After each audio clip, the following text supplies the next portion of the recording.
आइए हम आपको अति महत्वपूर्ण रोचक समाचारों से अवगत कराएं।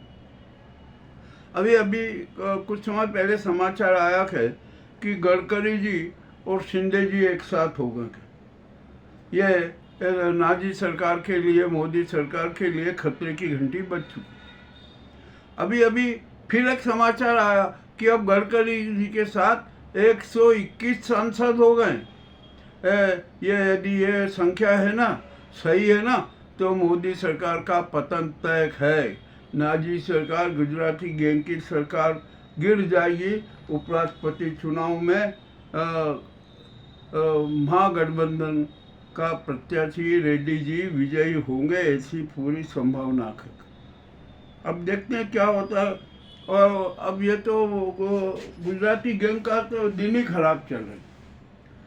पूर्व भाजपा के नेता रहे मुरली मनोहर जोशी, जिनकी उपेक्षा की गई थी, उन्होंने मोहन भागवत जी से मुलाकात की और एक मोदी गैंग के खिलाफ, गुजराती गैंग के खिलाफ 70 पन्नों का एक प्रश्न आरोप पत्र प्रेषित किया। अब देखते हैं मोहन भागवत जी उस पर कितना विचार करते हैं, क्या करते हैं। अब तो ये बात हो गई कि मोहन भागवत जी भी है ना, ये मोदी से कहेंगे आप कुर्सी छोड़ दीजिए, पद त्याग दीजिए। अब आपके साथ जनता भी नहीं है, भाजपा के लोग भी नहीं है। ये मामला बिल्कुल अब स्पष्ट हो गया। देखते हैं मोहन भागवत जी क्या निर्णय लेते हैं, ये उनके ऊपर निर्णय लेने के बाद। अब ये मोदी जी ने क्या किया, एक नाटक करा। अब ये उन्होंने आज फिर दो इवेंट चलाए। एक इवेंट 8 सितंबर को एनडीए सांसदों का भोज आमंत्रित किया। उसमें लगभग उन्होंने 421 सांसदों को आमंत्रित किया। कितने जाते हैं, क्या होते हैं, क्या ये देखना पड़ेगा। उनका दूसरा एक इवेंट चला मणिपुर का। अरे जब 2-3 सालों से मणिपुर जल रहा था, जब आप जाने नहीं गए, वहाँ कुछ जाने को तैयार नहीं थे, किसी प्रकार की बात करने को तैयार नहीं थे। और जब आपकी लोकप्रियता समाप्त होती जा रही है, आपके खिलाफ जनता बगावत पर उतार हुआ है, तो अब आपको मणिपुर की याद आ गई। मगर मज़ेदार बात यह हुई कि मोदी जी के दौरे के पूर्व मणिपुर में फिर हिंसा भड़क उठी। तो अब कैसे जाएंगे ये, अब वहाँ क्या जाके जवाब देंगे। पूरा का पूरा सारा नाटक करा, मणिपुर को जलाया और आप मौन रहे। आपको को उसी समय जाना था, किंतु नहीं गए और अब जाने का नाटक करना है। ये जनता सब समझ चुकी है। अब ये मोदी जी का काम ही कब खराब हो गया, क्या करे। इतिहास भूगोल ही उनका विकृत होता जा रहा, तो कोई कुछ भी नहीं कह सकते। अब रूस ने भारत को फिर झटका देगी।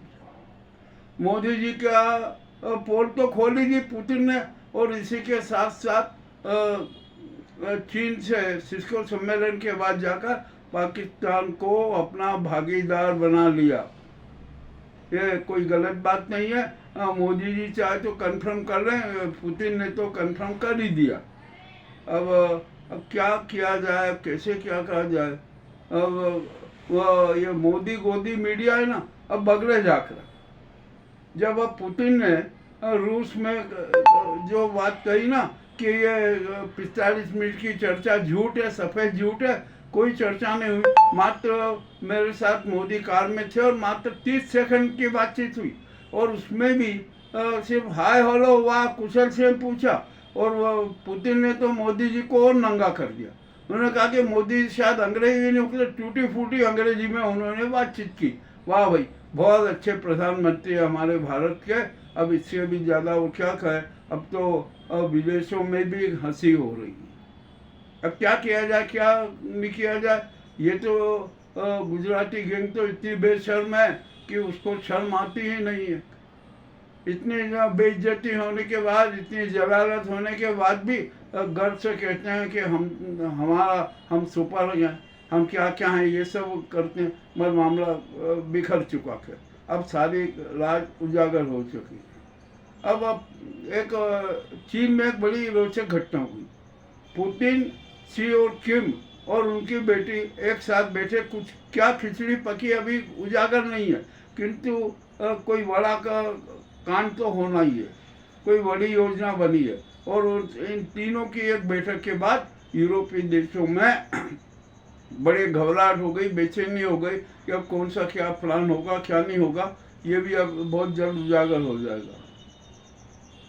अब ये मोदी को गालीबाज सिद्ध कर दिया भाजपाइयों ने, भाजपाई नेताओं ने किया कि हाँ हाँ ये मोदी जी गालीबाज हैं। और जो उन्होंने जो गालियाँ दी ना, वो भाजपा कार्यकर्ताओं ने गिना के ऐसी ऐसी गालियाँ दी, ये दी वो दी, और पूरे बिहार में एक गालीबाज चल गया। अब मोदी जी क्या कहेंगे? कुछ भी नहीं कहेंगे, भगले जाकर। और उन्होंने जो शातिर इवेंट खेला था ना, स्वार्थी इवेंट, वो भी फ्लॉप हो गया। अब तो महिलाएं मोदी जी को अपशब्द कह रही हैं। ये कह रहे हैं कि इस प्रकार का नाटक और झूठे मगरमच्छी आंसू क्यों बहाए। ये सब की मामला उजागर होने के बाद मोदी जी बेहद परेशान थे। अब बिहार में बड़ा रोचक मामला है।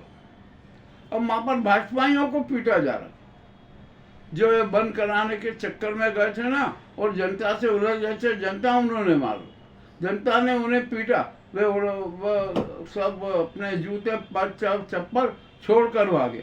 यानी जो एक जो शातिर षड्यंत्र खेला था ना, उसको बिहार की जनता ने असफल कर दिया। बिहार असफल, पूर्ण असफल हो गया।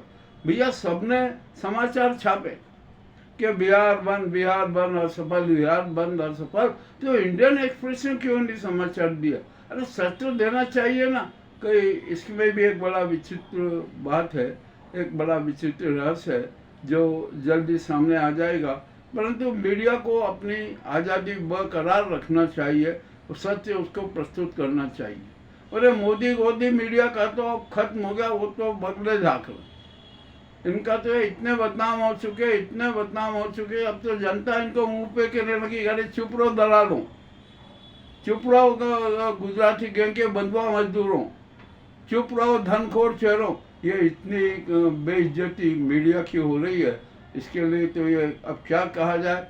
ये भी इतने बेचैन हैं और इतने बेचैन भी हो गए हैं कि उनको शर्म नहीं आ रही। ये अभी के जो ताज़ा प्रमुख घटनाएं हैं वो हमने आपके सामने रखी है। आपको कैसे लगी हमें अवश्य बताएं। बहुत बहुत धन्यवाद।